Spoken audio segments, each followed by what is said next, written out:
Deepak Kumar Jain. I request our speaker to come on to the dais and occupy the chair. And I request Sujata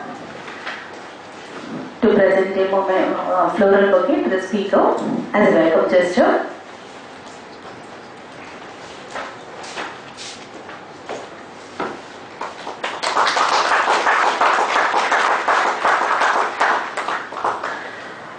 Let me introduce our second speaker, technical speaker of this workshop.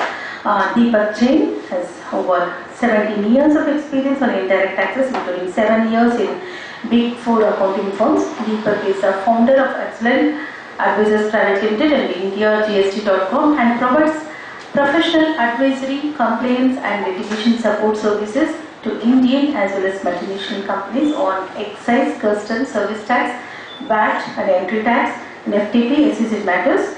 Deepak has authored a book on anti-dumping, anti-subsidy and safeguard measures published by RCA Institute in March 2007. A book on goods and service tax published by Bangalore Chamber of Industry and Commerce on in January 2010, co-authored a book on service tax in a nutshell published by FKCCI. Deepak is also a part of expert committee on indirect taxes for trade association and bodies, including BCIC and FKCCI. With this brief introduction, I hand over the session to our speaker. Before that, at the end of the session, our two speakers will be here. If you have any clarifications, I think 4-5 questions we can take it up in the open session. Thank you. Am I audible there? So, morning when I came, I asked Jatin, have you put your slides on the laptop? He said, yeah. I don't realize, as Geeta said, for a person who's like Jai Surya, Sehwag or Afridi, you don't need formal slides. You can actually do batting anywhere in wherever types. Now, friends, let me take from where Jatin has stopped. I think we have had a wonderful discussion on the meaning of what supply is, understood, or probably his task was to also kind of differentiate various aspects. I mean, definitely GST is so complicated that there is no one view and there is possibility of different view. So from that perspective, I think he's kind of given certain perspectives from his side, while the audience here, as we know, has already gone through the basics and kind of come to the advanced course. I'm sure it is important for us to know both sides of the coin, and then probably kind of take a perception to see which is more defendable. It is for you to kind of choose which is that and then probably adopt that.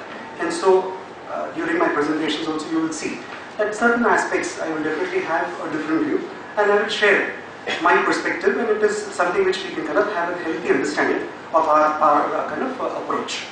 So let's make this session an interactive session rather than where I speak in unison, so that evaluation is such where we can kind of reasonably do the interaction. So anyone wanting to kind of see in between, I'll be happy to kind of hear the perspective.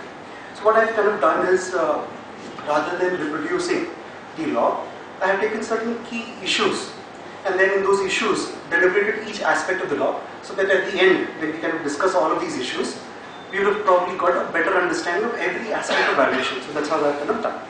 Is that okay? Yeah. So just to recapitulate, we know that GST has to be paid on supply, and supply from a valuation perspective is on transaction value. And the transaction value will not be considered in cases of 3 exceptions. One is when the supply is to a related party, or there is price is not the sole consideration for supply, or there is no consideration per se. And in the case where the transaction value is rejected, we have valuation rules to support how the value in that particular transaction will be determined, and therefore compliance to GST is kind of done.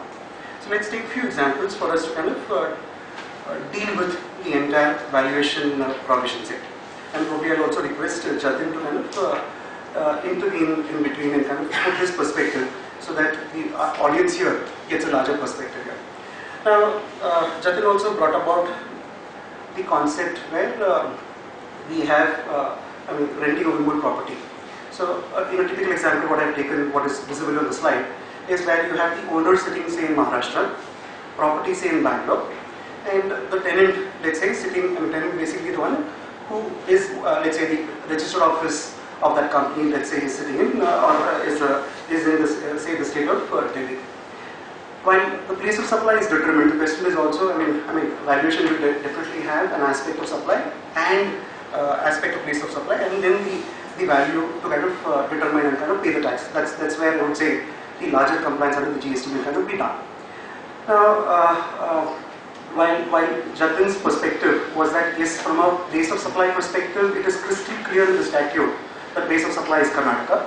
But from a place of business perspective, the person sitting in Maharashtra can raise an IGST invoice to whichever place he's kind of raising his invoice on.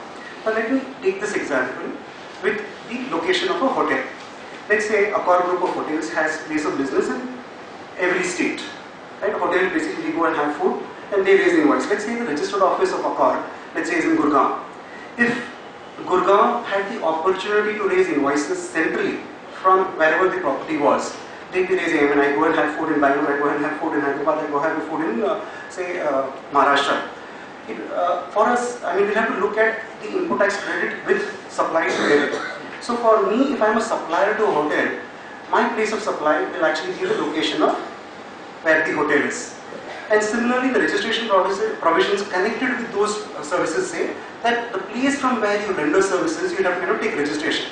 So if we read the input tax credit provisions, if we read the registration provisions, the requirement as regards this, there can be an analogy which says that I may need to obtain registration from the place where I render services, and therefore where the property is located, because I can't render services without the property being there. Therefore, ABC may be a owner sitting in Maharashtra, but because he is renting over property services in Karnataka, may need to obtain registration from Karnataka and raise his invoices. So given that, let's take a simple example. If my monthly rent is say 30,000, and let's say for example I also take deposit, which is 10 times 1 in Karnataka, 10 months of my rental is deposit. Assuming GST rate is say 20%, what would be the GST in this case here? How much should I pay GST on? 6,000. How much? 6,000. 6,000, is that correct? How many agree to him? Plus interest component, notional interest. Notional interest, wonderful. So that's the catch there. At what rate should I compute the notional interest in? So let me answer this. So the more the deposit I collect, lesser will be the monthly rent. Let's take a situation where I don't collect any deposit. Naturally so, my monthly rent may increase, right, because I'm foregoing some component of loss of interest. Right? So price is not the sole consideration for supply. Transaction value will be accepted so long as price, that is the rent, was the sole consideration for supply. Here, apart from rent, there is a deposit which I am collecting from the tenant. That deposit, though may be interest free, I am earning something. So therefore the price which I am charging, 30,000, is not the sole consideration, so I have to impute the value to arrive at the value, taxable value, on which I have to discharge GST. So the next question is, there is, in Karnataka, throughout India, we have properties being let out. Who, it's been 1 year of anniversary of GST, who do you think, we do compliances for so many people, right? Who is actually imputing notional interest in discharging GST here? Any example? And as Jatin rightly said, I'm sure picture abhi baki hai, right? Yes, please. 231 excludes explicitly deposit.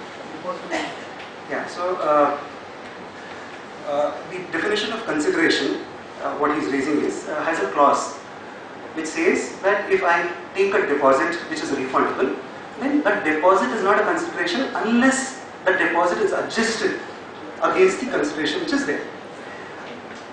So the dispute here is that deposit of 3 lakhs which I collect from the tenant, it is definitely sure that that is not something which is liable to GST.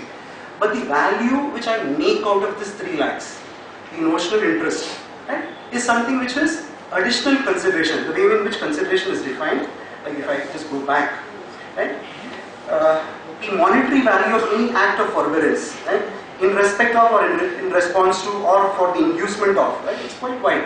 Right? So the definition of consideration from a terminology perspective is quite wide to not only cover what is kind of explicitly given, but also something which has a monetary value.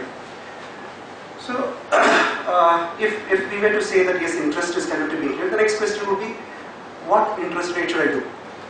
Right? Which bank do I take? The fixed deposit rate? Should I take the savings deposit rate? Or should I kind of take it, assuming this 3 lakh is kind of, say, invested in something, let's say shares, and I actually make 2x or 3x. So what should be that value which I need to kind of impute upon? So that's the $1 million question. So what do you suggest here? SBI. So therefore we'll have to kind of come with, so there is where I think interference of the government is necessary, because there is definitely multiple interpretations which are possible.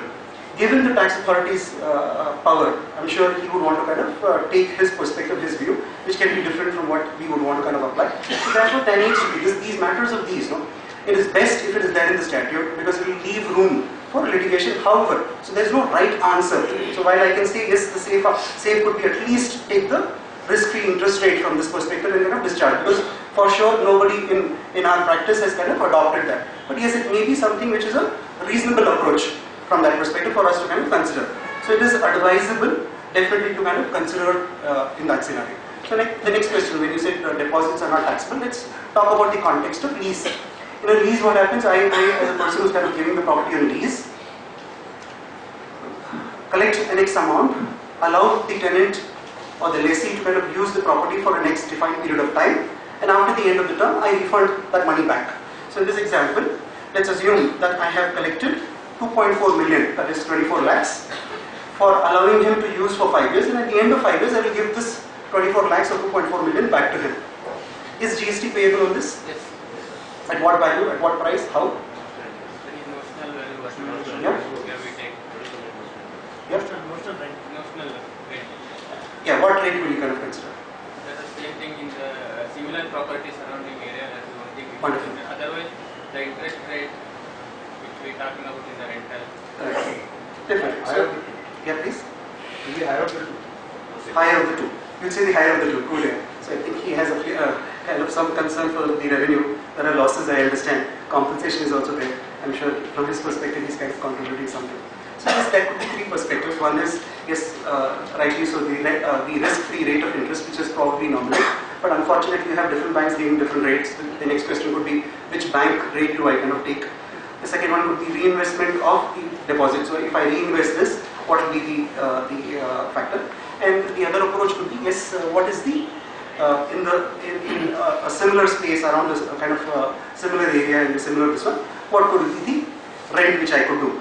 But if you ask any developer, go to one who kind of gives property on leases, you'll see that, let's say for example, Bagmani Tech Park or take Ascendus IT Park, I'm sure they came in first would have probably got a very good deal. And the persons who come subsequently kind of pay higher. So maybe the guy who came first probably got it 40 rupees per square feet. The guy who came last got, for the same or similar property, got 60 rupees per square feet. So how do I kind of differentiate? And for an area as large as what they occupy, the difference of that 20 rupees may actually be quite significant. Right? So therefore, then the next question is, do I actually have something which is similar? So whichever, however you do, the idea is, yes, that there is bound to be litigation, because that's nothing which is kind of coming from the statute. While the statute, the valuation rules has something which is determining, I would say, more of a guidance from that perspective. There's nothing concrete in matters of these to say that yes, you adopt this kind of interest rate or something like that, which basically kind of enforces upon, leaving room for different interpretations and litigation around that. Right? Let's move on to. So as I said, I've kind of taken a couple of these similar issues so that we kind of deliberate on them and then kind of look at those aspects as regards valuation. The other interesting, I think, the one which was most impactful was the employee car lease scheme. In a typical employee car lease scheme, what happens? Right? So, I mean, it's more from an arrangement from a cost to the C2C of the employee, where a portion of the C2C is parked into where he kind of is enabled, I mean, basically he kind of can purchase a car. So, the modus operandi is the company where he's employed will actually kind of engage with the leasing company, where the leasing company finances the purchase cost of the car.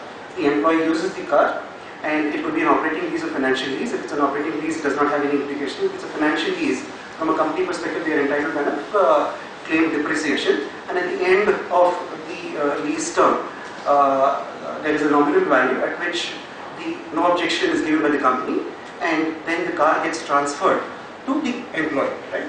So the question here as regards valuation is between the company and the employee, from a transaction perspective, they are related under the GST law. But the way in which the transaction happens is, while the company gives the NOC, the last installment is paid by the employee, right? From that perspective. So between, as Jatin also raised, the privity of contract from a contract perspective, question here is, does this transaction involve a transaction with a related party as regards the company is concerned? And if it does, then the value, the car may be at the depreciated value, may be, let's say for a moment, 5,000 rupees or maybe say 10,000 rupees, but in the market, the same car may be worth 5 lakhs or 10 lakhs or maybe say something which is beyond what is the book value. So if it is a transaction with a related party, then I have to disregard the book value and I have to probably discharge GST on a reasonable market value. So the question here for you is, does this transaction between the company, the leasing company and the employee have a transaction where related party valuation will come in?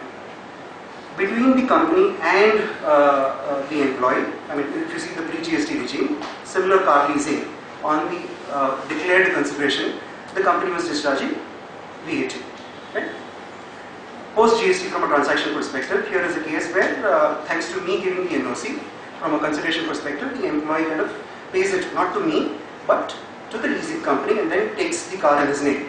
So it is, if I don't give the NOC, the employee is not entitled to kind of take ownership or title. Until such time, the RC book carries the company's name. Right? The leasing company, while they may be the owner, because they are in the business of leasing, under the motor vehicles law, they cannot have their name in the RC book. So therefore, the company for whom they are kind of financing, his name actually comes in the RC book. So in this situation, what do you say? So is this a transaction where between the company and the employee, there will be a related party transaction? And yes, if there is a related party transaction, from a valuation rules perspective, should I, as a company, then discharge GST on the fair market value and not the declared value? What do you say? So how many say yes there? Yeah, could you tell a little louder, please?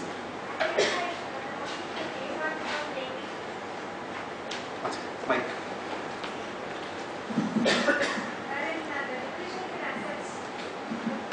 Awesome. Mike is coming.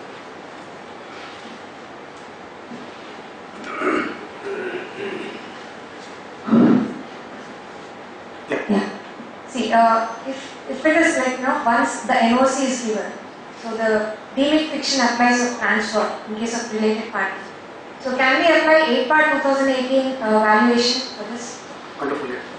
So with the margin scheme, right? Not that. Yeah. So the depreciation, in case of depreciated assets, the value. Yeah.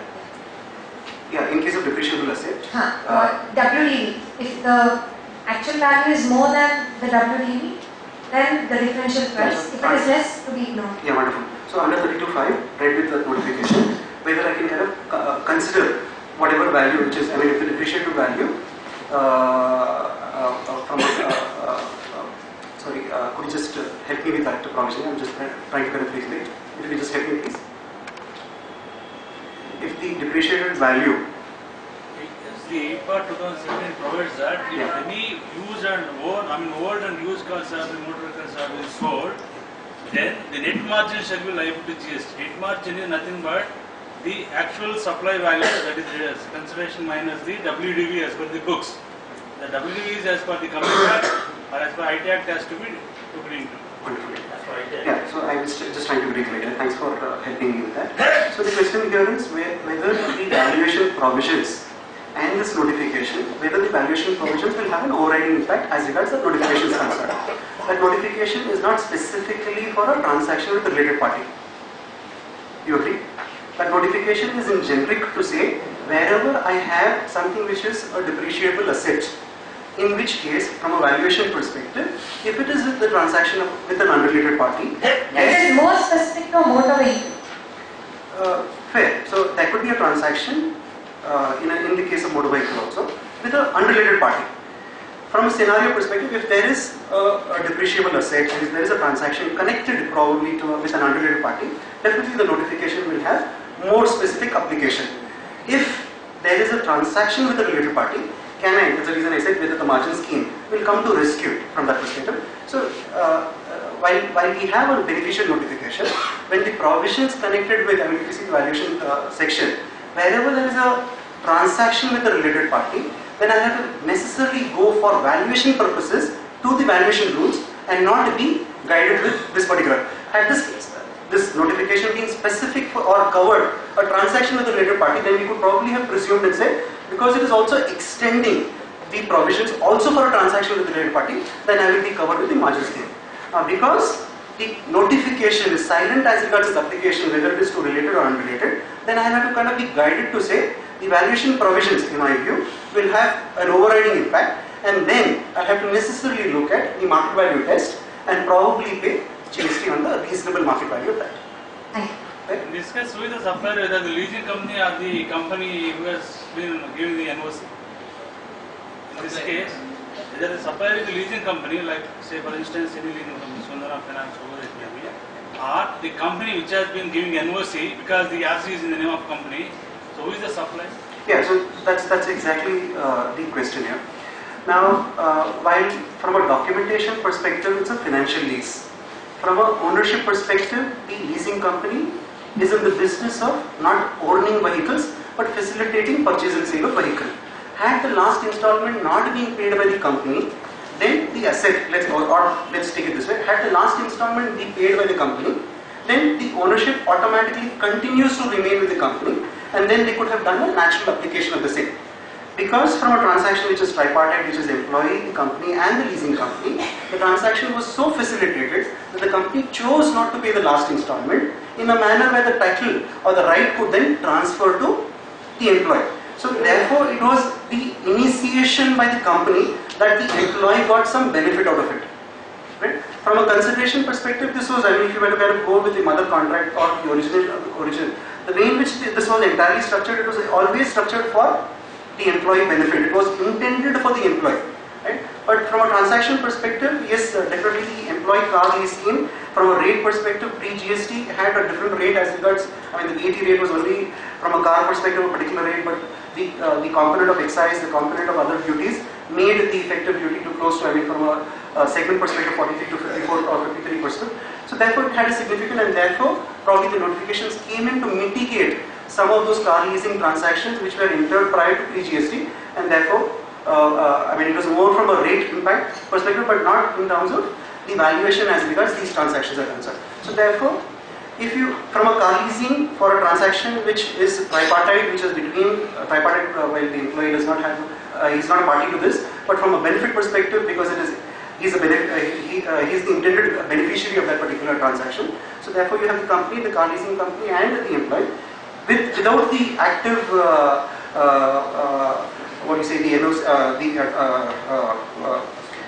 from a giving of the NOC from the company, the employee would not have got a benefit. So there may be a risk on this transaction as regards related party valuation is concerned. And from a reasonableness perspective, it may be appropriate for companies to take the fair value. It may be important for them to take the fair value and discharge GST at the fair price rather than the net depreciated value in those cases.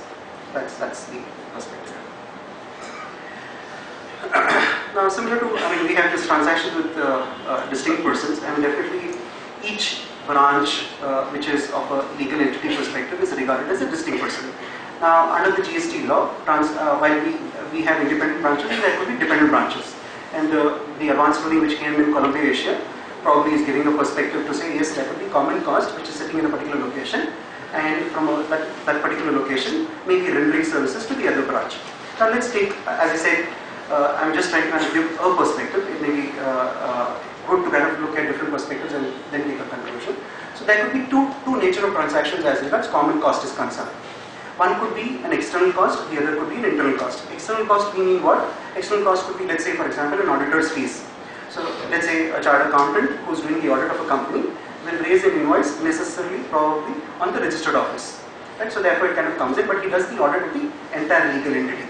So therefore the beneficiaries are also the distinct persons who are sitting outside from a state perspective as are connected to the registered office.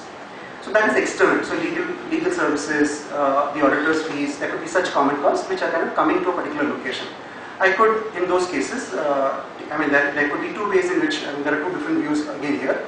The common cost, the person who's kind of, the register office or the head office could be registered as an input service distributor, take the credit and distribute it to the location to which they pertain. That's option one.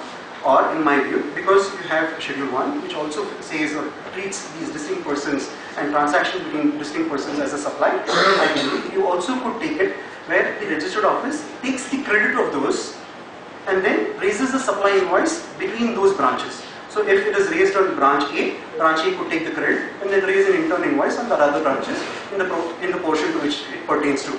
So the net effect is the credit is taken in one and then gets distributed to the location to which they pertain. The input service distributor, in fact, there is a clarification by this, now the CBIC, if it gets amended, to say that yes, it will be mandatory for the company to kind of take the input service distributor registration for all common costs. But I have to read when there are two provisions which are kind of giving me an option. I would say definitely the supply of services by one branch to the other branch is also an option. In my view, definitely while input service distributor is definitely an option. In my view, raising a supply invoice could also be another option where the substance of compliance is still kind of undertaken. Yes, sir. So, but can we say that the head office is not in a position to raise an invoice for audit services on its branch? Because the head office is not a CA firm. And to be able to raise an audit invoice, the head office should also be a CA firm. Wonderfully. So the question here is, when I am raising invoice from branch A to branch B, am I actually raising the invoice for the services which is in the capacity as these independent service provider, or am I basically like a conduit or when we say conduit in the meaning that where I am basically doing a common cost allocation. So the head office, let's say you may have Microsoft licenses, right? Microsoft licenses may be taken by the head office, and then from a usage perspective could be used by different branches. There could be various such costs which are sitting in a particular location, but the benefit of which is kind of being applied or kind of used elsewhere. So the head office or the branch office which is receiving common services is only a conduit and not in the nature of that as a capacity as a service provider. So in which the supply of services from that perspective is wide enough to also cover sharing of those costs from that perspective. The fact that I am an independent service provider, the markup also may not be necessary, even if it is a cost to cost. If it is the auditor who has raised the invoice, it is an independent invoice anyways, right? The same invoice on the proportion to which the turnover is kind of there could also be a basis to distribute or raise an invoice again. The net effect is what? Net effect is that the value which is anyways distributed to the respective branch. So whether I use the input service distributor option or whether I use the supply option, net effect is, yes, the value is sitting in the respective branch. From a valuation of that perspective, the fact that it is on an external cost, I have an independent third party who is raising the invoice, the markup, again when the branch raises the invoice to its own branches, in my view, an additional markup, there are views which are expressed by multiple, that could be an additional 10% in case of wherever it is a supply invoice, that it will be an additional markup of 10%. In my view, the fact that I am only distributing, I am only contributing in terms of sharing, it is ultimately either as a distributor or as a supply invoice, it is only going back to the location to which it pertains. So there may not be a necessity of a markup, even if it is a cost to cost, it should be reasonable enough. And then in the valuation rules also you have an exception to say, so long as the branch to which you are distributing is able to take full credit of them, the necessity for a markup or the value which is kind of there in the invoice could also be accepted. Right? Yeah? So, but there will be issue because when we raise an invoice, we have to select the HSN of audit services, and there might be some other services which might, in the similar way, if we cross-charge it, we might not be authorized to raise an invoice in that nature. Say it is telecommunication or healthcare or anything else, we might not be in a position to raise an invoice putting those as our service provider and use those HSNs. Very valid. So I would say the HSN is the HSN from an SAC service code perspective, largely statistical in nature and not guiding to kind of determine the nature of transaction. Here is a case where these services which are inter-branch, right? So when I am moving goods from one branch to the other from a location perspective, yes, the movement of goods, because it is tangible, it is easily identifiable, I am kind of discharging the applicable GST on those movements. But from a services also perspective, it is very clear that services by one branch to the other branch are taxable, and that's the clear intent of the legislation, and that's why it is kind of created as a distinct person. Now, with that being there, it is also natural from a transaction perspective because it is a legal entity. Some services which are meant for branches outside are received as common services in the head office. All the common services from a common cost perspective are received, taken credit of, and then allocated from an allocation. When I'm doing the allocation, when I'm distributing, definitely I distribute apple as apple. But when I'm actually raising a supply invoice, I need not kind of raise the invoice in the same as their input invoices are. So let's say I may have renting invoices, I may have maintenance invoices, I may have chartered accountant invoices, I may have legal. All of these are common cost in nature. They are bucketed in a particular bucket, and branch A is then rendering support services to branch B. Right? So when it is support services, it is generic in nature. Ultimately, these services, what has to be understood, or as I said, these are all matters where it is prone to different interpretations. And what I am giving is my perspective. In my view, whether as a distributor or whether as a supplier of service, the net effect from that perspective is that is from the branch which has received the common services is only acting as a conduit. The fact that the law says, the location of recipient of the service, the fact that I have made the payment, I become the natural recipient, but the fact that it is not used in my business and it is meant in some manner for use in my branch which is located outside, I raise an inter-branch invoice and then transfer it to distribute it in the manner in which I believe is reasonable and appropriate. Right? So SAC or the HSN should not be a determining factor for me to kind of raise a single underlying invoice or a multiple invoices which basically are common cost in terms of allocation. Okay? So yeah. If we add the entire invoice in HO, Yeah. take the full into credit, only transfer the cost without transferring the Credit. GST credit. Yeah. Yeah. So what? Then later I distribute the credit. So you're talking of the input. Yeah, I book the full invoice at HO level, take the full input credit, and I transfer only the cost without the transfer of GST. And later, as an input service distributor, I distribute the credit to all the branches. So net effect, you're saying that the credit value and credit is anyways distributed. No, I just distribute the cost, that is the service fee, without the credit. Okay. And Credit is fully taken by the HO. Okay. Later. And then later, as the IST, I distribute the credit to all the branches So respectively. net effect is what? The cost. No, here otherwise I will show the HSN code for the services taken and book the credit in my books. So I think we are stuck on the HSN, and I'm moving beyond the HSN because I believe HSN is largely statistical from that perspective. Now, when you're distributing or when you're kind of raising a supply invoice, whichever HSN you use has limited application so long as it is distributing of the common cost. So there is an underlying factor. There are certain costs which are meant for other branches which are received in this location. In terms of section 16, section 17, I am not entitled to take credit because it does not pertain to my business but it pertains to my branch location.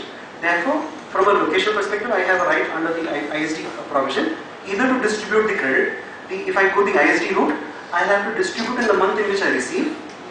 If I use the supply invoices, then I could probably raise a supply invoice basis the duration which I choose to, raise an invoice which is inter-branch and transfer the underlying credit. So long as I am not enjoying a credit which does not pertain to me, I believe there should not be any tax implications on, as regards this branch is concerned. So after having taken the full credit, if the net effect is that credit which is pertaining to that respective branch has gone away from my books, then there should not be any implication. So how does it affect to the transaction value? Sorry, sir? How does it distribution of IST will affect the transaction value? Which is what I'm saying. So the reason why it has a valuation impact is that if it is a IST, then the same cost gets, the other factor in IST is, I could have a CGST and SGST credit taken, but when I distribute, I have to distribute as IGST. Ordinarily in a distribution, what is distributed is apple as apple. But here, apple gets consumed and then what gets distributed is mango, for example. Second is, it should be distributed in the month in which it is received. In a supply invoice, the question from a valuation could come, should I add markup? My thought process is, this is a common cost which is to be allocated to a particular branch. So long as the underlying invoices of a third party independent, whether it is branch A or branch B, it is independently rendered by a third party. I am only distributing. So for these transactions, there need not be a markup which I need to add. Even the same cost, if I have received, let's assume 10,000 rupees pertaining to a different branch, even if I don't add a markup and I distribute this 10,000 back to that particular branch, should not make a difference because it was the underlying invoice is an independent, unrelated third-party invoice.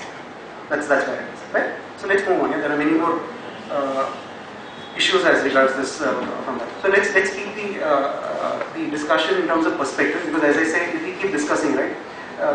I mean, there's no right answer or wrong answer. The intention is to give my perspective, and as the law evolves, is where we'll have to kind of see how the view kind of gets settled. So this is something to do with external cost, where you have an independent, say, a third party raising the invoice. Let's talk about the internal cost. Now, if we see the Columbia Asia's decision, right? What it has said, it has basically said that if you have common employees, let's say I may have my IT head, my accounting department, people sitting in a particular location, and from a support perspective, they also render support services to the other branches. So because of the distinct person's character, these employees in effect are rendering services to each of those branches, and then there is value, and then there is a transaction we'll have to kind of pay GST on. Rightly so. I mean, if we will read the law in the manner which is written, yes, definitely between each of these branches there will be a GST kind of implication. And it's just a thought process from my side. Because we are in Bangalore and we have a lot of IT companies, we know that the IT companies have a privilege where employees can sit at home and also render services. Right? So that would be a case where a person is sitting at home and rendering and kind of doing. But from an invoicing perspective, the company will raise an invoice. Now, all of these common costs from a cost perspective, I mean, if it's just a cost accounting, if I were to, I mean, I'm just giving you a perspective, if I were to, each of these employees, if I, at the time of booking itself, if I were to book the cost of these employees, common cost employees, in the respective branches, let's say I have 2 branches and the common cost is 1 lakh, each of them take it equally, 50,000 in branch A, 50,000 in branch B. Right? At the time of booking the salary itself, I allocated through a cost accounting system where in the cost code, branch A, 50,000 is sitting, and in branch B, 50,000 is sitting. From a payment of salary perspective, all happens electronically. Right? So it is the salary which is kind of got distributed and paid to these employees wherever they are kind of sitting in. But from a location perspective, each of these branches, because I actually sit at home and also work, each of these branches, from a branch's perspective, are using, I mean, from a monthly accounting perspective, I have already accounted and allocated that particular to the respective branch. If I have not assumed the cost, if branch A has not assumed the cost of branch B, where is branch A rendering services to branch B? Right? Only when the common cost is not transferred to branch B will their situation kind of come in to say that branch A has rendered services to branch B. At the time of accounting itself, if I were to split the cost to say that so much was actually branch A, so much was branch B, then I have nothing to say that branch A has rendered services to branch B. I mean, that's the view which I would want, maybe in the Q&A probably Jatin to kind of give a perspective. So the thought process which I would want to deal upon is, if it is a common cost, internal cost, which is salary, can we take a position and say, all the common costs, rather than kind of keeping it in one particular branch, I will allocate it in the month in which it is incurred to the respective branches, and salary anyways gets accounted in those respective branches. Then there is no question where I say that because it is anyways accounted in a manner which is split, there cannot be a case where branch A has rendered services to branch B. Right? We have to deliberate this a little more, but all said and done, as the law in terms of the advance ruling, and as we read the literal interpretation, more likely than not, all these common costs will have a GST implication. If there is a services which these common cost employees have from a value perspective to be rendered, then we'll have to look at this, naturally the common cost, and then arrive at a value, and then have a methodology where branch A will have to kind of identify these dependencies of the other branches, raise an invoice with an appropriate value, and charge GST. So it may be a cash neutral if each of those branches also have GST liability. It may not be cash neutral, or it may kind of have the cash flow impact if those branches to which it is distributed don't have effective output tax liabilities in those places. Now, from a valuation perspective, right, the GST is paid on transaction value. Transaction value, we know, is the price paid or payable actually for the supply of goods or services. Discount, which is given upfront of the invoice, is very clearly discounted, and then GST is paid on the value which is less of discount. There could be cases where I also give discounts which are after the supply. So the question always comes in as to how do I kind of determine from a valuation perspective, how do I kind of take benefit of the reduced value. So the section is very clear to say, if it is known at the time of supply that this discount is to be given, and from an invoicing perspective there was a linkage prior to this amendment which is kind of coming in, there was a linkage which is necessary for me to establish with the respective invoice, And if this linkage was to be established when I'm giving the discount to the original supply, then the deduction of the credit note can be kind of claimed in. So if I was giving a turnover discount which was accumulating multiple invoices, there was difficulty from a trade perspective to allocate a single invoice, because there were हजार invoices which that turnover discount was one pertaining to. With the facilitation which is kind of coming in through the amendment, probably we could have a single credit note for multiple invoices. But the fact that it was known at the time of supply that this discount was given, it is available for a deduction from the taxable value on which I have to pay GST on. There could be cases where I give quantitative discount. Quantitative discount is cases where there's no money consideration flowing, but there is a discount in terms of quantity.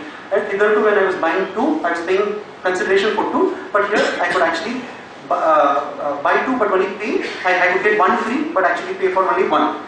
So quantitative discounts which are known at the time of supply are also from an equivalent monetary value perspective deductible. Right? So that quantitative value may not, because you're not receiving any consideration for them, and it was in the nature of a credit which is passed on by the supplier to the recipient, will be deductible, not taxable from a GST perspective. But yes, if it was something which was not known at the time of supply, if it was given ad hoc, right, from a transaction, probably it could be to kind of a measure which kind of came in after supply, those cases, it would be from a valuation perspective have an impact. There the market value test or the reasonable price, the reasonable value will have to be kind of considered for you to kind of discharge GST on.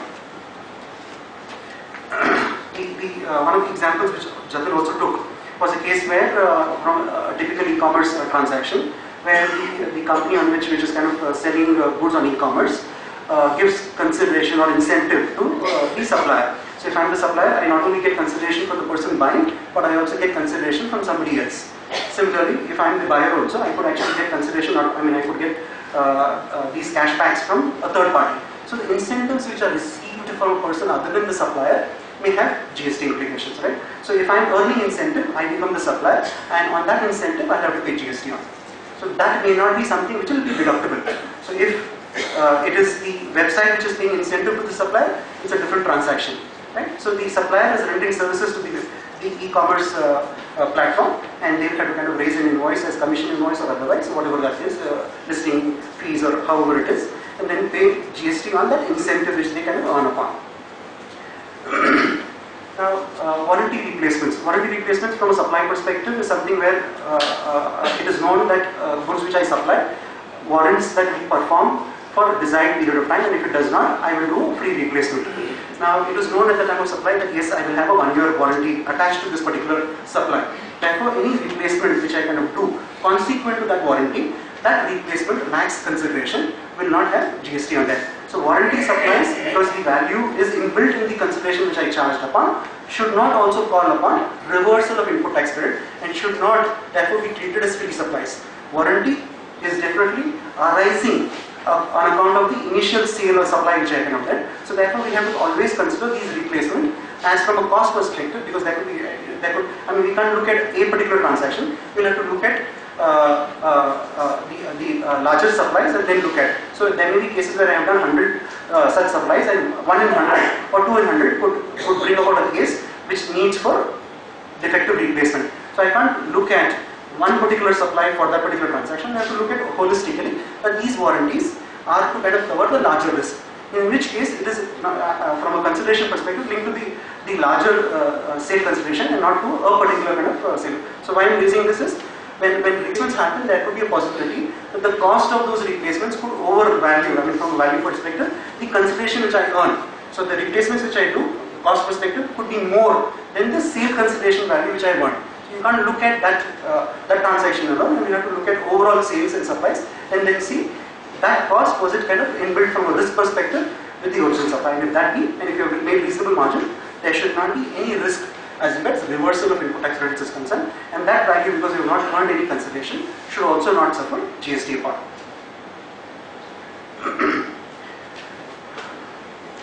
On supplies below cost. Like, from a transaction value perspective, we know that yes, GST is payable on transaction value. So if my cost is say 100, and if I have actually sold at 90, my value which I have actually earned is 90, I should pay GST on 90. Yes, we had this famous Supreme Court decision in the case of Fiat under the pre-GST regime, and there were subsequent circulars which, because it had an impact on the automobile industry, the net effect, or the reading of that was naturally no one would kind of give or supply in a transaction which is involving business, ordinarily sell at loss. So anyone who's kind of engaged in business, the motive would be to kind of make reasonable profits. When I have actually given a deep discount or a normal discount, therefore there is a presumption that price is not the sole consideration for supply, and therefore that transaction value is disregarded, and the ordinary value, the transaction value, ought to be considered for you to pay GST on. So wherever you are selling below cost, there is, if you were to apply the price not being the sole consideration for supply test, there is a risk that yes, that there is some abnormal discount, and from your perspective, the value which you charge upon may be disregarded, and the reasonable value, the ordinary market price, may have to be kind of considered for you to pay GST on. Okay? So what is the criteria to consider reasonable value? Wonderful. So what would be the criteria to consider the reasonable market value here? So wherever, let's say you have, let's say if I'm selling milk, right, for example, maybe in this particular transaction, or we took the example of physician samples, right, from a drug's perspective. While I may not be charging something to as a pharmaceutical company from the doctor, so the same drugs in a market have a market value. I may not be earning consideration in this transaction, but same goods or the same services for similar transactions, I may be earning consideration. That value be considered for adopting or for paying GST on this kind of Always transaction. there is a multiple prices for different pricing and different things. Could you tell me? Yeah, if we consider similar. There is multiple prices for similar goods, and then which prices we need to consider? That is a question. Wonderful. Yeah, so I took the example of renting also. Right? Yeah. So there may be cases where for different tenants, right, for the same building, I could have different values. So therefore the question would be, which one do I kind of consider? So the reasonable test will basically determine, say, had you kind of given this normally, what price would you have done? Definitely you could kind of consider factors to say, at about that time, from a time perspective, what price did you charge? For similar, like for services, can there be a case which is like say, similar? I may have fever, my son may have fever, both of us go to a doctor, he gets medicine. Right? Both may have fever, but is it something similar? The answer may not lead to a logical conclusion, because my kid may be from an age perspective different from my age, right? So therefore the medicines which are administered to him and the medicines which are administered to me may be different. The care which he may need, the care which I may need may also be different. Therefore, for services, there will always be a question, can there be something which is similar? Right, from a chartered accountant's opinion perspective, in the first opinion which I give, I have done a lot of research. My time actually has been spent. Therefore, maybe I charged X amount. But I know this is a recurring opinion. Therefore, I charged an average fee, thinking that the same or similar matter, I may actually be able to kind of earn from other clients. Right? So therefore, for services, there will always be a difficulty to arrive at what is reasonable. But for goods, it is easier, because there is something tangible.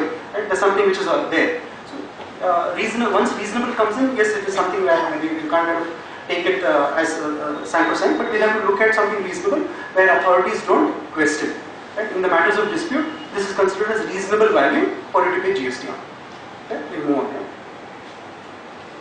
Now, wherever, let's say on 1st of July, right, you see the Times of India, you see the Hindu, there was one-page ads which were given by larger companies. Right? Thanks to GST, we are kind of giving buy one get one free types. Right? So they were basically welcoming GST from this. And even now, I mean, if you see most of the roadsides, wherever shopping things, buy one get one or buy two at the price of, buy two get one free is something which is common. Now, in terms of section 16, right, wherever I give something free, right, there is a need for me to reverse credit. So wherever it is something where I say buy one get one, means that one is given free, one is lacking considerations, one I'm not charging, and only one I'm kind of earning consideration for. Wherever you say that one is free, right, and the other is what you have charged on, it gives the needed weapon to the tax authorities to say, because there is no consideration earned on that fee, you will have to kind of do adequate input tax reversals. Right? So rather than kind of being in a situation where I say buy one get one, we may also have to look at a marketing strategy change where it is, for example, buy two at the price of one. Right? When you're saying buy two at the price of one, you're saying that I'm actually selling two. I'm not selling one and giving one free. I'm actually selling two at the price of one. There, the only precaution which you may have to kind of take care is, on an overall basis, we discussed about sales below cost, right? On an overall basis, are you making reasonable margins? Right? there may be cases where in a particular transaction, you may not have made margins here, but thanks to that kind of momentum, have you made reasonable margins? If you have, maybe it is defendable. But the risk that it is sales below cost will always hover, even in a buy to at the price of 1, because nobody in a normally business transactions makes 50% margins, right? So the stress on, you may normally make a 5% or 10% margin. Nobody makes as much as that. So it's not that it is free from litigation, but yes, it may be better from a marketing strategy perspective rather than calling buy 1, get 1, buy 2 at the price of 1. Now, in each of these situations, whether it is buy 1, get 1 or buy 2 at the price of 1, the question from a valuation perspective would be, if it is a transaction with a related party, buy 2, get 1 free, definitely the 1 free in a related party, even if it is no consideration, the implications could be what? The authorities could come back and say, while you may have given buy 2, get 1 to an unrelated party, that 1 for a related party will have to be having reasonable market value. So on that 1, you will have to start paying tax on. So let's say Aditya Birla or whichever those companies had employee schemes, where employees could also go and buy goods or services from which the company is offering, right, at a discounted price. In those cases, as an employee, because I am a related party, I avail goods or services at a discounted price, right, or at a reasonable price. Then the market value test will have to kind of come in those parameters. So wherever it is a transaction with the related party, the price actually charged here, maybe that there is no consideration, but the market value test will have to kind of prevail over. Then reasonable value or the market value will be considered in those transactions for you to kind of pay tax on. Wherever it is for a transaction with unrelated party, the risk of input tax reversal will always hover on this particular transaction. Okay?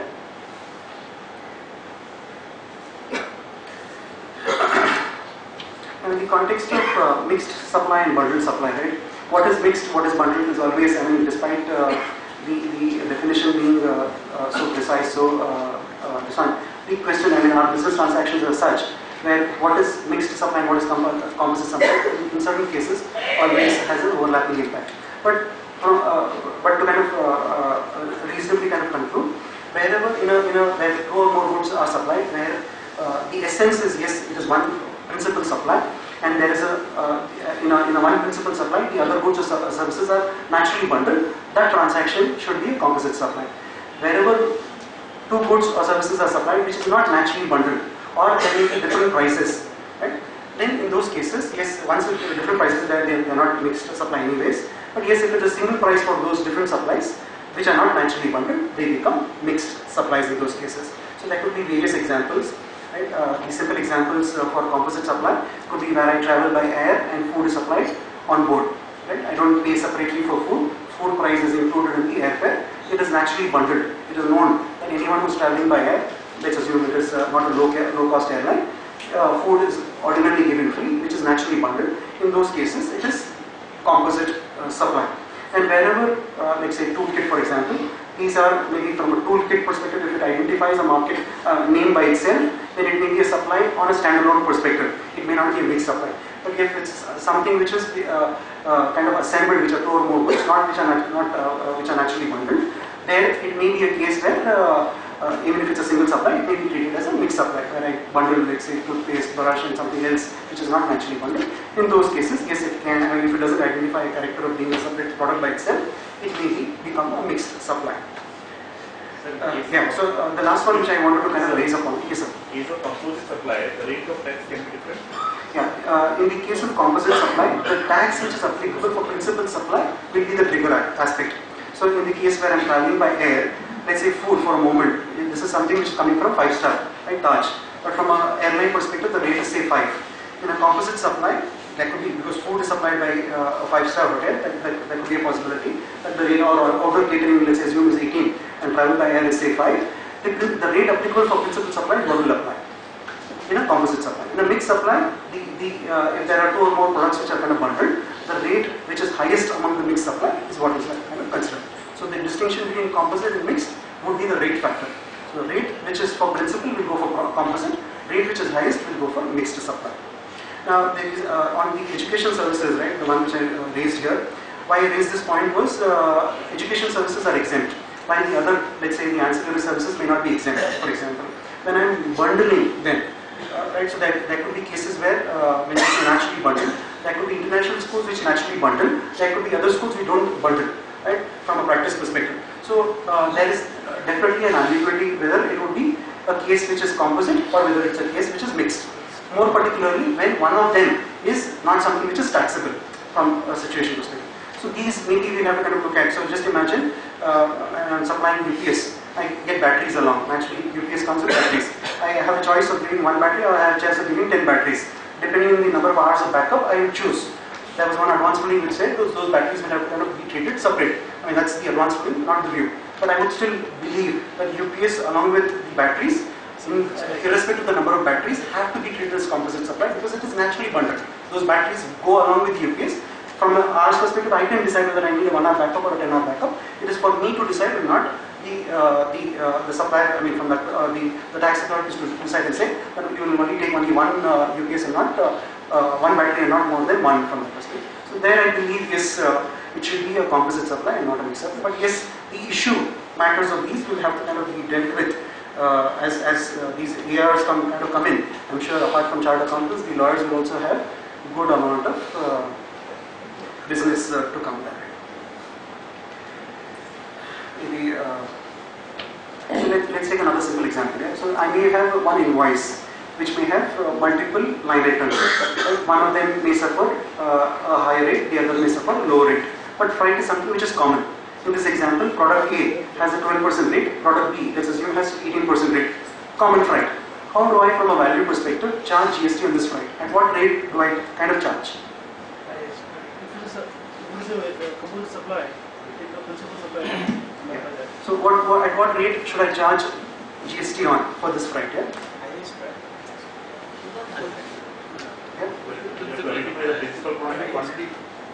Yeah. So see, for the buyer, there's nothing. I mean, he's buying product A and product B. Just that he's buying both of that, which I am as a seller supplying. So how do I say which is principal here? Right? He needs. I mean, from this perspective, he needs product A and product B. He's buying that. So how do I mean, at what rate do I charge GST on as regards this freight is concerned? So from a tax perspective, as a supplier, naturally it would be, I mean, to kind of avoid dispute, freight may have to be apportioned to the value of these products. So if it is, like say, to the example where it is 1:2. So if it is apportioned in 1:2, maybe freight can suffer the same rate.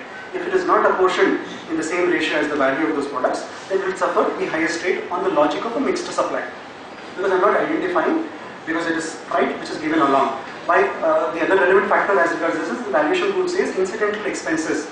Right? The valuation provision says incidental expenses have to be added with the nature of the product to which I am supplying. So packing charges, freight charges which are incurred for a particular product need to be added with that for me to charge GST on. So the rate for freight, the rate for packing will depend on the product which I am supplying. But in matters where my product which I am supplying has different rates, then I bundle this value with what? Once again, I bundle this value with what price? That is where the difficulty is. So drawing the logic from a mixed supply perspective, I mean, if I would want to kind of avoid litigation, I may want to kind of split the freight into the respective values in the same ratio, thinking, or it could be from a weight perspective or a value perspective, whatever it is. I split in some reasonable basis, then I can probably use that rate, because then the freight gets added to the value of the product. If I don't split the freight basis the value, then necessarily I may have to kind of taking the mixed supply logic, I may have to necessarily offer freight at a rate which is highest as regards those products are concerned. Yes, please. Freight is always charged on, not on the price, it is charged on the quantity because yeah, which is why I said something which is reasonable. So it may be quantity, it may be value. See, sometimes what happens, no? I mean, it is for the person who is in business to determine. He will probably take a thumb rule in terms of value. 2% of my total value will be the freight cost. There could be cases where it is actually on weightage, depending. Whatever is reasonable. I just took the example of value. If it is quantity, then quantity. If it is weight, if it is weight. Whatever be it, if you split it on that perspective, then it gets attached to the product or the value which you are supplying. Then pay GST at that particular appropriate rate. If you are not able to do that, then the presumption will be, because you are not able to attach to a particular value, then the entire freight value may need to be added to the value which suffers the highest rate of tax. Okay? Again, on the canteen recovery, maybe time is short, so I'll have to take it fast. On the canteen recovery, there are again two views which are there. What happens in the canteen recovery is there is a third party who's kind of coming in. There could be a case where I cook and I supply. Actually, there's an advanced ruling which says if I cook and supply, the value will have to kind of suffer tax. There's no dispute because I'm engaged in cooking and then recovering something from the employees for the efforts which I kind of put in. We'll talk about a situation where I don't, where I have an independent canteen service provider coming and kind of supplying food to my employees in my premises. In those cases, there could be two ways where there could be multiple arrangements. There could be a case where the company bears the entire burden, does not recover anything from the employee, or there could be a case where the company says, let's share the burden. Why I understand that from an employee moral perspective, things perspective, yes, there could be a price because we look at quality and things. If you were given a choice, maybe you probably have taken a meal which is 40, but yes, because it is for all employees, maybe we want to have a better quality meal, which may be 100. So therefore, we bear the burden in some ratio. You bear the burden in some ratio. So there could be a defined logic. Whatever that logic is, ultimately, there's some portion which employee bears, some portion which the company bears. In which case, the payment ordinarily happens by the company to the service provider, and there is a small recovery, either through salary or otherwise, which the company does from the employee. The question is this recovery treated to be a supply liable to tax? Yes, one yes, the supply definition is wide enough. Each is a supply from a transaction perspective liable to tax. So supply by the canteen service provider to the company is one supply liable to tax. Recovery by the company from the employee is a supply liable to tax. In which case, assuming you say it's a supply liable to tax, then the valuation will probably kick in here and say that because it is a transaction with a related party, here again we'll have to look at the actual meal value irrespective. So I may recover 40, but the actual meal value may be 100. I may have to pay GST again on 100. Right? So that could be from a transaction perspective, yes, an implication of paying tax again. And if I get credit, then there is no cost which is there in the chain. But if I don't get credit of the canteen service product, then the same transaction gets taxed twice. Right? The other alternate view could be, yes, let's say, I took the example of me and my son going to a doctor. Now, my son gets treated, but I make the payment. The question is, who's the recipient of the service? Right? Doctor is providing this, the service, but as a recipient, yes, my son got cured, but the person who made the payment is the father. Ordinarily, under the, any taxing statute, the person who's bearing the burden is treated to be the recipient of the service. In this case, if father bears the burden, father is the recipient. In a situation where you have a company and employee which are bearing in a defined ratio, can't we have a logic to say that there are two people who are receiving the services in a defined ratio? One service provider, but two recipients.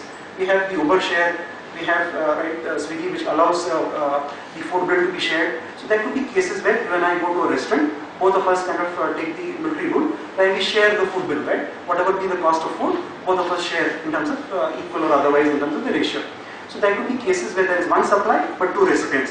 In the same logic, naturally so, when the company is kind of giving a facility for having food at its own premises, the fact that it is bearing some burden, it is a recipient to that extent, and the fact that employees have had food and it is also bearing an amount to that extent, it is also a recipient. So here you have one service provider but two recipients. If that logic were to be there, then the subsequent recovery will not be treated as another supply or not to kind of suffer tax. So there are these two views, and somewhere I, as a presenter, support the alternate view. I have to kind of take this forward to kind of see, can we kind of build it from an argument perspective here. Yes, the definition of supply under the GST laws, why do you have to treat the recovery also to be a supply? But the question could be, yeah, please. So it is a part of the employment contract. Yeah, so I could build in documentation to say that yes, it was more of a financial transaction, where I say that this is policy from a transaction perspective. At the time of source, if you were to take the pure agent conditions also, it may not be pure agent from a strict perspective here, but if you were to take the pure agent logic also, the service provider is made aware that 60% is borne by the company, 40% is borne by the employee, and while from an invoicing terms perspective, he could raise the split, if he has a choice, he could raise the split invoice, 60 on the company, 40 on the employees, which are not individually named, but from a listing perspective, whatever there. However, those are documentations which you could look at building to kind of say. So the question first is, can I build an argument to say that the subsequent recovery is not a supply? Right? On the presumption to say that from a thumb rule perspective to say that there was one supplier, two people who have received it. Had the company paid the full amount, company was the recipient. Had the employee paid the full amount, employee was the recipient. Here is a case where both of them are sharing in a defined ratio. So can't we have a logic to say both of them have received from a single supplier? Or is it necessary that if there is one supply, there could be only one recipient and there can't be two recipients from that capacity? Right? One telephone line, multiple people enjoy. Right? When we have optic fiber, it is only one line, multiple people. So the entire data, it is only a mechanism for us to kind of bill. The mechanism can be however, but it is that one line which helps many people to kind of receive and communicate, both receive as well as communicate, send information. So when I have multiple recipients in the chain, can I have a logic to say, in this case, between the company and the employee, there is no subsequent supply. So then what will happen from a substance perspective, single supply has suffered tax. It's the fact that the canteen service providers already charge tax, subsequent liability should not devolve upon the company. But yes, this is litigative. As in supporting from a tax authority's perspective, their view definitely would be to kind of tax the subsequent recovery liable to tax. So we have to build in strong documentations and kind of see that the tax liability does not have a the proposed 17.5 amendment, Yeah. this is ITC is going to be available to take a complete amount, 100% of the payment. So wherever it is prescribed by the law, I can kind of take credit. Now the question is, while Factories Act may say that I need to provide, say a facility for canteen, it does not say I need to bear the burden or whatsoever. While medical, unfortunately, we will have to wait and see the scheme to kind of come in. But unfortunately, as today, we don't have medical insurance which is mandatory. Right? So while the law provides insurance, factories law may say that there needs to be insurance, there needs to be kind of a facility for canteen if you cross a particular threshold. But from a statute perspective, that's what I said, it is limited in terms of credit. So there could be risk. Only when I am in the same line of business, for example, there could be a credit taken. But for canteen, if you see the way in which the rates are, it is very specific to say, I mean, the rate there. Whether I will be able to kind of take credit or not will be a limiting factor. So given the fact that I may not be entitled to credit, can this particular transaction be made liable where for the same supply two people are kind of paying tax? My question is, when I have taken the ITC and on subsequent recovery, shouldn't I pay GST on that? If you have taken credit, no, there is no doubt that that subsequent recovery will suffer tax. The question here is, first, is it a supply which I am liable to tax? If I am a supply liable to tax, am I entitled to credit? If I am entitled to credit, then I will definitely be happy to kind of offer that from a supply perspective. If I am not entitled to credit, the same supply may suffer tax twice. So that's where the question is. Right, so as I said, because of the Kerala advance ruling, or under the definition of supply, we are making the GST recovery. Yeah. So that's something. So while advance rulings have their own perspective, but we have to kind of build upon. You see, we take the L&D decision right, in the context of works contract. Right? It took so many years. I mean, we were kind of adopting a particular methodology for discharging works contract, and the L&D decision kind of took a fundamental to say, so long as, I mean, this theory of accretion, right? So long as, to the extent it was complete, there's no question where I can say that I transferred the property in the works contract. It is only after that which I can kind of transfer. So it is a perspective, right? So we'll have to build a perspective and see.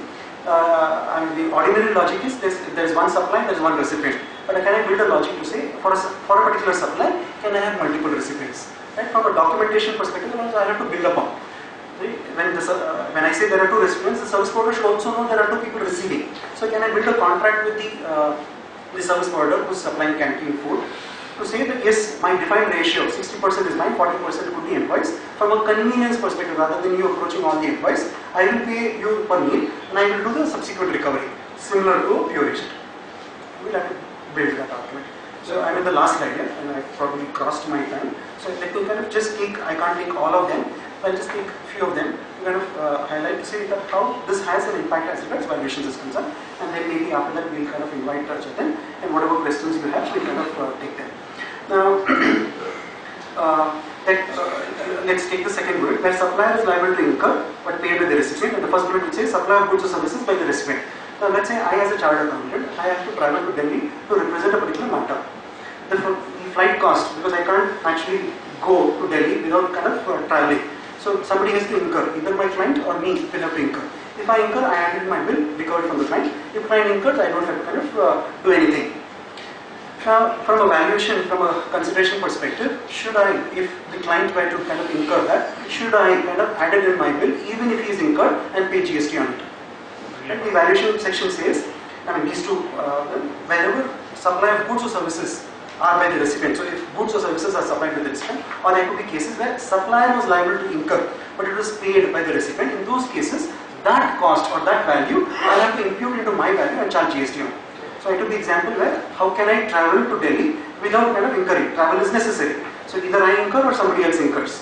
So it was necessary, for me to kind of incur that cost. Just that my recipient incurred it. So there could be cases, if you were to read this way, the way, from a thin line perspective, one could say, yes, that cost will have to be imputed upon into my value, and I'll have to pay GST on that. Right? So there could be, from a valuation, yes, please. But how do you charge less? Considering the transport incurred for the client, how do you charge lesser amount of function fees? I couldn't get you there, sorry. Either traveling incurred with a client, my fees will be structured will be different. Yeah, if, let's take an example where flight cost is known, right? Whether I incur or he incurs, let's assume for a moment flight cost is known. There could be a different business factor that given a choice I may have traveled by bus, I may have walked, I may have kind of gone by train if I were to kind of climb or not to pay that cost. So that's a irrespective. Here's a case where let's assume that the client was okay to kind of reimburse the flight cost. And let's assume for a moment that it is known whether I incur or whether he incurs. But the factor here is, if I went to incur, naturally so it is in my bill. I have to do nothing, but I will anyways be including it and paying GST on it. So there is no dispute where I incur. The dispute comes in for this particular transaction if my client were to incur. Then should I start asking, just took a simple example, right? In a software company, right? There are, like say, it's largely body shopping. Right? In my premises, Jatin took the example where I have a headcount of 80, but I took a contract which needs 1,000 people. I take manpower from other people. Sometimes they come and sit in my premises. Right? They come sit in my premises and render services. Had they sat in their premises, their rentals would have added in the cost of their service and they would have charged me. The fact that they are using my premises, the per seat cost, right, is therefore lesser. Let's assume per seat is 7,500 rupees. That much, let's assume I have 100. That much is lesser in their value. So question is, normally when you render services, you have to sit in your premises and render. The fact that you came into my premises, sat in my premises, your cost or your value came down to that extent. Because I gave you that facility. I gave you canteen facility, I gave you pick-up drop facility, I gave you Hajar facilities, therefore your cost of provision came down. So from a valuation impact perspective, the way in which the law is worded, there could be cases where imputation, right? If it is simple transaction value, then I don't have to worry because price charge is actually paid. Where price is not the sole consideration of supply, then the valuation rules come in. And naturally so when I'm giving you a facility, right, when I'm giving you sitting facility to kind of use my office space, I'm giving you a facility where I kind of book your travel fare, I give you a facility where I kind of book your hotel there. So there are these cases which help you to represent, otherwise you would not have, you would have represented only in Karnataka. The fact that I gave you these facilities enabled you to travel beyond your office and represent matters outside your location. Had you incurred, you would have necessarily kind of added in your bill. The fact that you didn't incur, the law will then, because price is not the sole consideration of supply, will ask you to impute, and that is where the risk is. So in this 1 year of journey, how many of us have actually seen cases where we have imputed? Right? The first slide of mine was on the renting, right? We have all the landlords who are kind of renting property. In most cases, you have deposits. None of them, unfortunately, have kind of taken the imputation. You have buy one get one free, which is kind of going in, right? From a thing, for sure, they have a risk as regards reversal of credit is concerned. So therefore, as of now, it's just a starter in the entire chain. As we kind of keep going in, unless the law, I mean, the way in which the law has penal consequences, unless the law is so amended or kind of, I mean, we have to kind of make it user-friendly, this needs to definitely come through legislation, and it has to come retrospectively. Because if it comes in the way in which the amendment is now kind of coming in, there could be some cases where interpretation could come, whether it is retrospective or prospective. All of these amendments which have come in now are corrective. There was a lacuna in the legislation, and therefore they are corrective. Whenever there is a corrective legislation or amendment which is coming in, interpretation could be that yes, it should have retrospective impact. But yes, from a legislature's perspective, they will always want to, unless the statute says it is retrospective, to give a prospective impact. Yes, sir. So in cases that the clients of office in another state also where I have a hearing, suppose I go from Bangalore to Chennai, and the client has a guest house over there and I go stay there. If I have another client who's in Chennai who doesn't have a guest house, I will be probably incurring a 10,000 extra on the hotel charges. So do you mean to say that I need to include the cost in those cases also? Yeah, it's not me who's saying here. See, if you see the valuation rules, it probably brings in to say where the bottom line is, there could be cases where I had to incur, but I didn't incur, my recipient incurred it. There could be cases where some goods or services are supplied by my recipient. I took the example where I give my office premises to my supplier, or I use certain office facilities for rendering my services. There could be a contractual agreement to say, yes, my price is exclusive of those. The fact that that income, naturally my time cost. my time cost or my value was excluding those cost of those services. Had he not, I would have incurred. He may have given me a flight ticket which is business class. Had he not given me, I would have traveled by train. That's a different matter. So those disputes would kind of come in as to what do I take. And many a times what happens is I'm not privy to, if he's incurred, I'm not privy to what cost he's incurred. There could be cases when I know he's incurred an X cost. More likely than not, because he's incurred, I will not also ask him, tell me how much cost did you incur for me to travel, because I have to add it in my bill and then charge GST on it. So that's the difficult. So here, unless the law gets amended, there will not be, it's only litigation, source of litigation, it gives adequate strength for department to kind of keep raising on.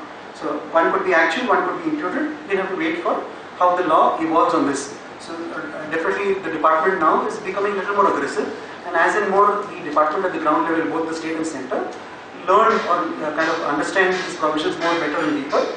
It's only, we only fear that litigation of significant impact would not hit the industry. Let me take the last one here. The ocean freight. Is it okay if I can just extend by?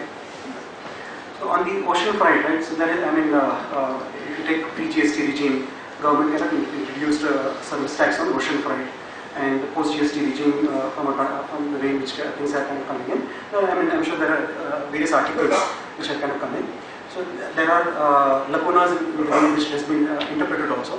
If you see the reverse charge provisions, it basically says the government only can determine the class under the GST law, under the erstwhile service tax law. Rule 21D4 allowed the government to also specify a particular person as a recipient. You could deem a particular person as a recipient and ask him to kind of pay service tax on reverse charge. But under GST, they don't have the ability to kind of determine a particular recipient. They only have the class or categories under which they can kind of determine. In an ocean freight case, the freight is incurred outside India. I don't even pay the freight. For me, goods come in without me incurring the ocean freight. But there is the way in which the circulars and notifications have kind of done. It basically imputes me as a recipient. If you see the reverse charge notification, it basically says the importer. And importer is not the person who is a recipient because he is not paid the ocean freight. Importer as the person liable to pay GST on reverse charge for ocean freight. And again, if you take the valuation, the assessable value under the customs law, the CIF value anyways includes the ocean freight. If it is actual, the actual. If not, the imputed value. So therefore, on import of goods, anyways, through the customs mechanism, customs duty has been paid on a value which includes ocean freight. Again, the recipient of the service, cases where freight is not paid by him, he is also made liable to kind of pay tax on. So it basically brings in, on a plain reading, that same value, while the taxing authorities could choose so, while they are empowered to do so, but it basically brings in difficulty for the person receiving those services to pay tax twice on the same transaction, while he is entitled to credit, but it brings in cash flow issues there. So therefore, the intent of me kind of raising all of this was basically kind of, the way in which the approach to this presentation was to kind of bring out specific issues, and some of them I kind of deliberated, I went a little path away. Right? The ordinary way was to kind of easily say, yes, this is liable to pay tax and be done with it. But my intention was to kind of give you a perspective to also say there is another way to kind of look at it.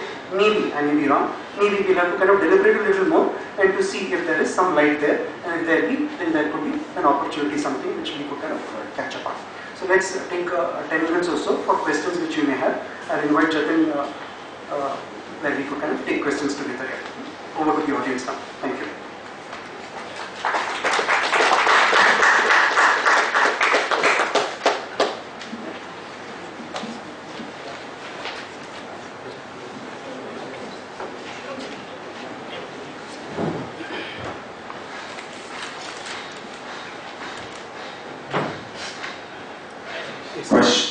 Question to both the speakers. I don't quite know if this is a basic GST aspect or an advanced. Question is fundamentally on whether something can be considered for that. The situation which I'm faced with is one of my clients is a dealer in what we popularly call as gift vouchers. Now, the background being that this is in a sense a money burn. Ultimately, when it is encashed, there is of course the GST aspect, depending on where you buy it. But does the element of transaction between the generator of those gift vouchers until encashing, where there are intermediaries, does that sort of get counted as a supply? Your views? few additional facts we need to know whether the person who has issued these vouchers has been licensed by RBI under Payment and Settlement Systems Act 2007. If he has, then what is the role of that intermediary?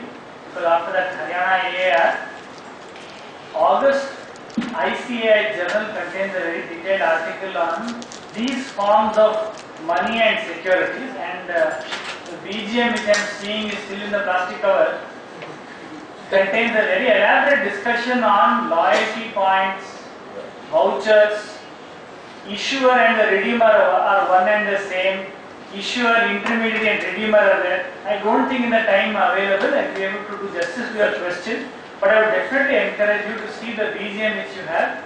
Under 12.4 and 13.4 there is an extensive discussion on this topic, and a very concise discussion is there in August CA journal. Oh.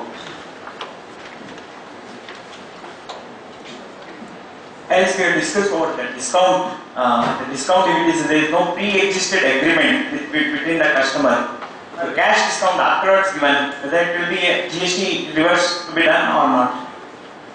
See, cash discount is actually a glorified name for bad debts. Correct? Now, at least in this room we can agree. You could not collect the money, you came back to office to look respectable, you told your accountant it is called cash discount. Basically, no credit reversal. That's all. And then what about the reimbursement of expenditures on suppose a business, say advertisement or a business promotion? It should be many of the habits are they saying it is done through the credit note. Don't you think it should be on an invoice basis? That's a general practice. It is invoice basis or credit note basis. I assume it should be on invoice basis. Again, that HSN code or HSC code, whatever, that will be again questionable. So whether it is the right practice is an invoice or credit note. See, in every transaction is either an inward supply or an outward supply. Correct? Yes.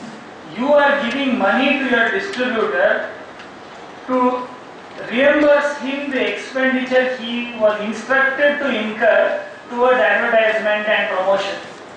If your money is going this way, it should be an invoice from him to you, because a credit note is allowed only under section 34.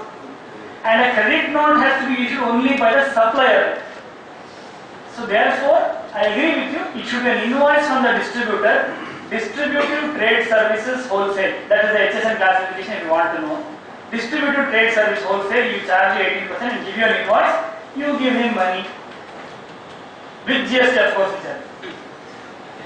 Practical difficulty will be the credit note when you raise the mismatching concept in the two-way, it will not happen. Correct. So don't issue credit note, issue an invoice. You can't issue a credit note.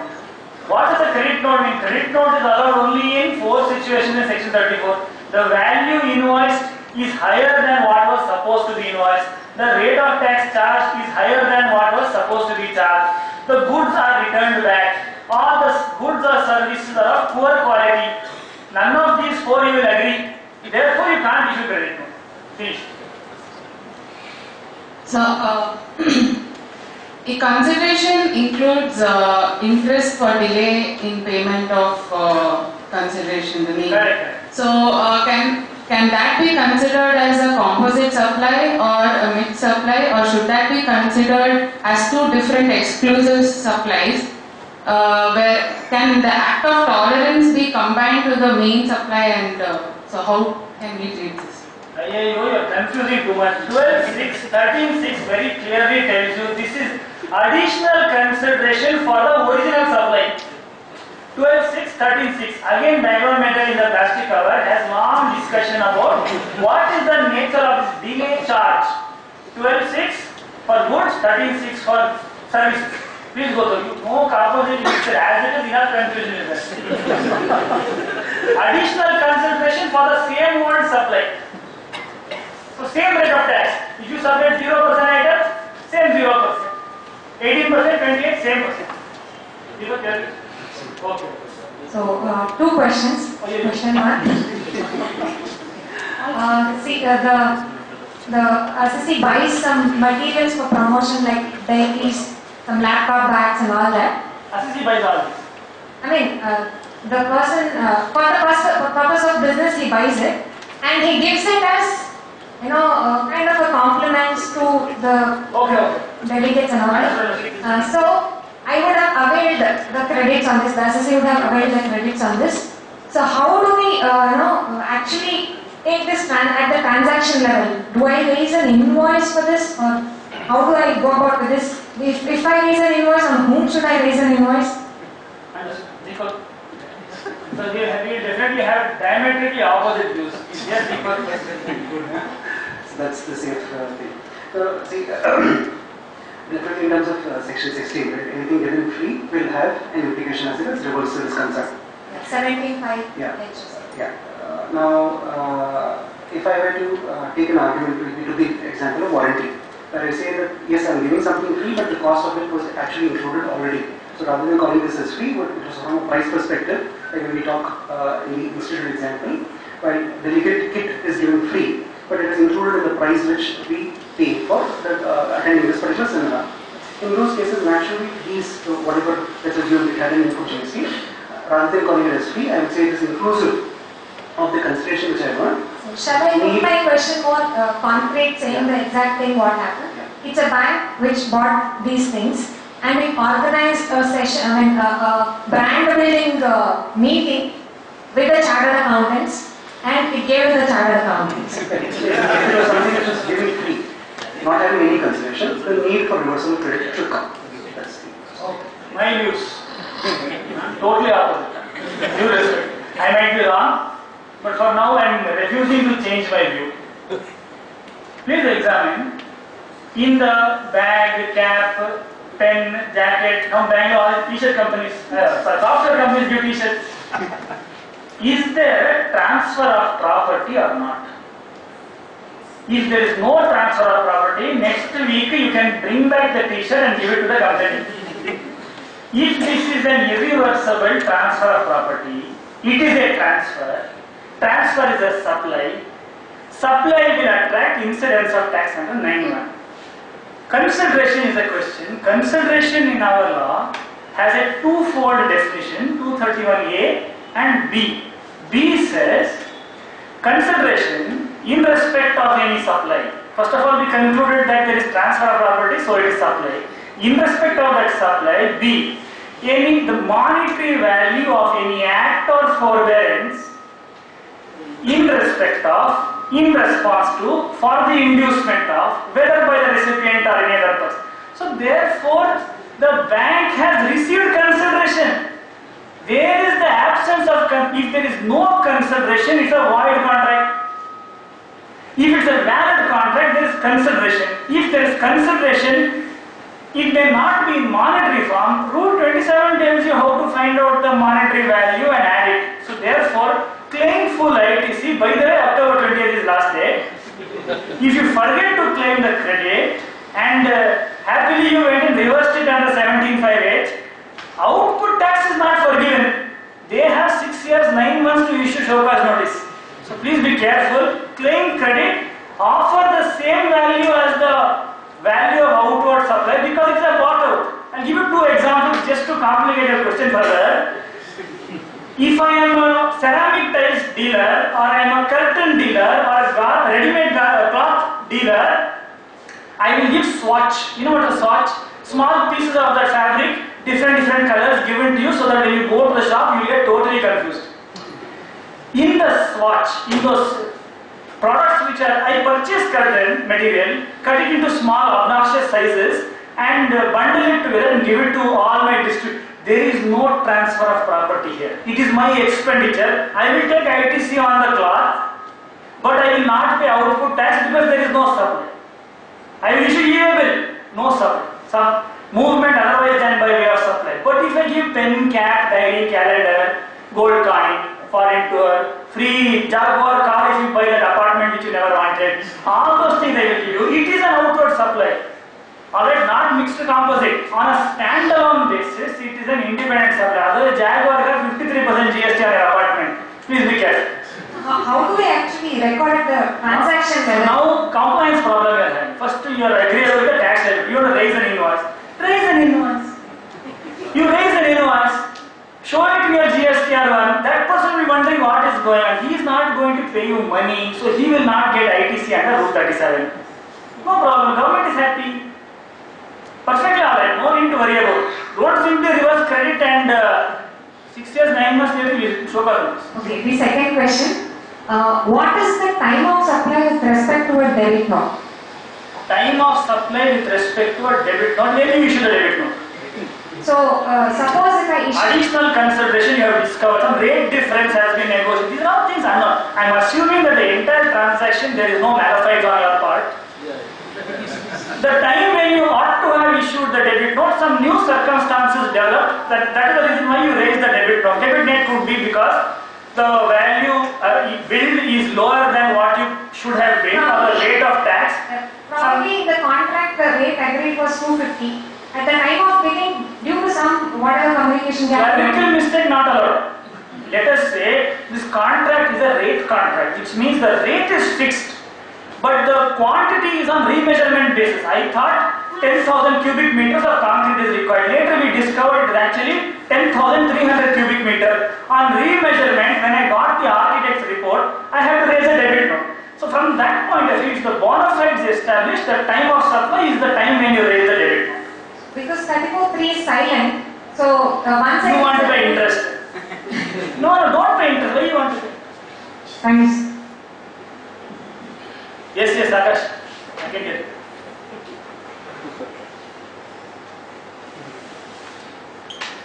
So I have a question regarding inclusion of notional interest on rental income.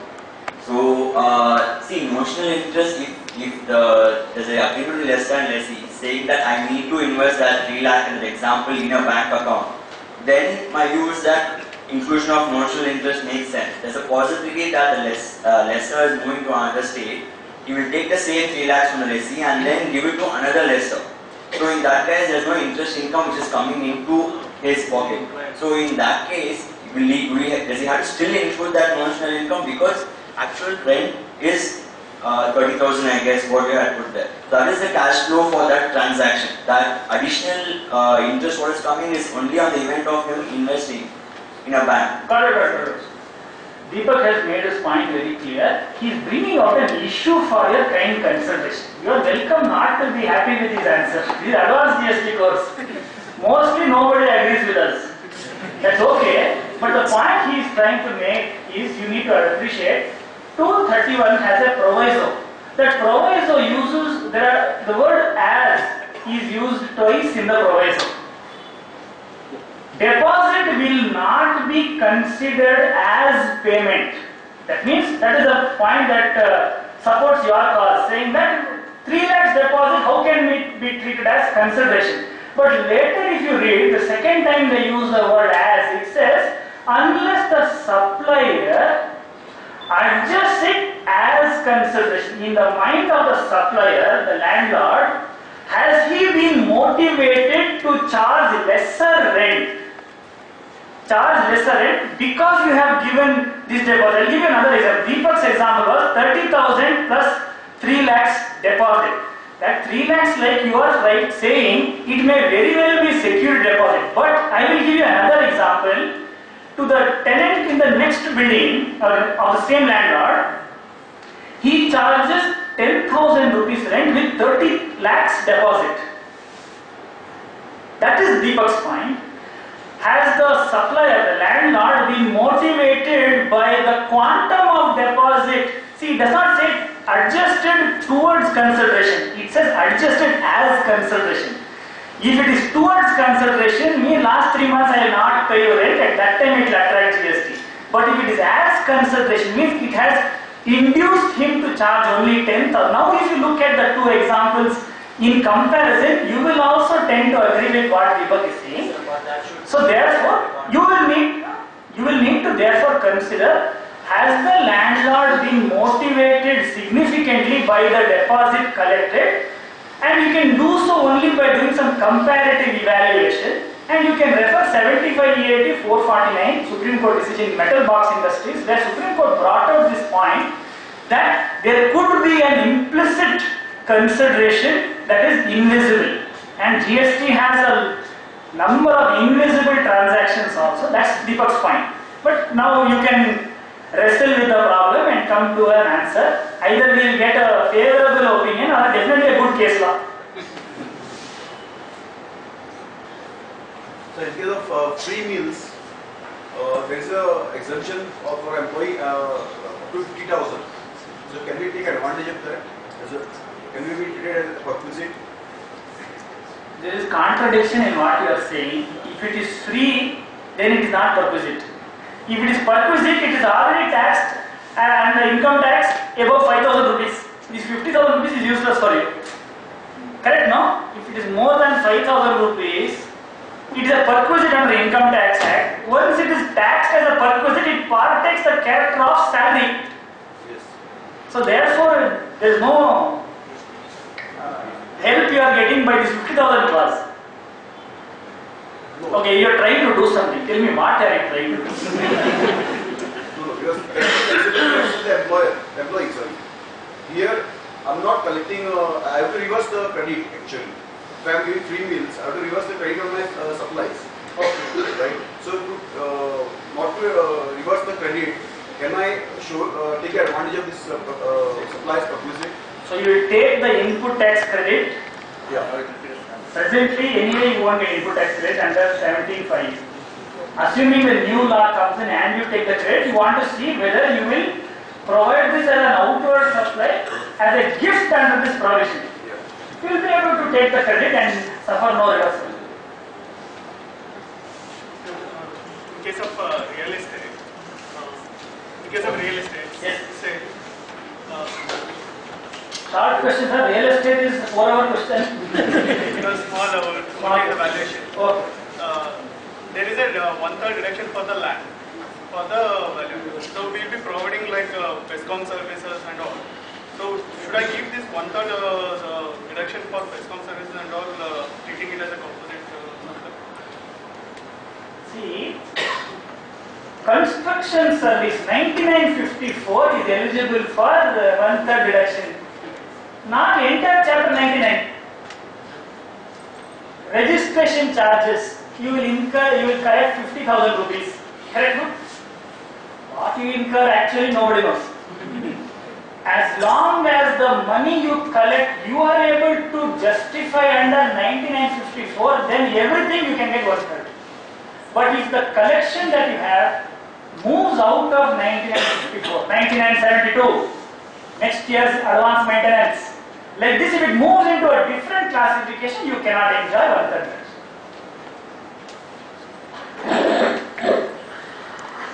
Thank you, sir. On behalf of Bangalore branch of SIC, would like to extend our wholehearted gratitude to both the speakers for sharing their knowledge on intrinsic issues with concepts of supply, business, and taxable issues. A great round of applause to these two great speakers. Now I request our past managing committee member, C.A. Deepak, to come forward and present a memento to our speaker, C.A. Jain.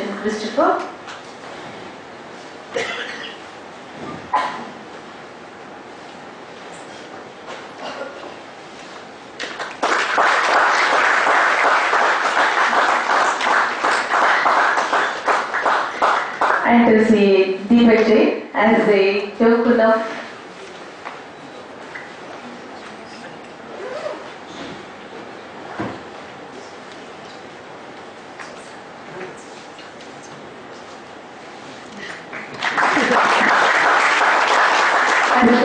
appreciation, gratitude.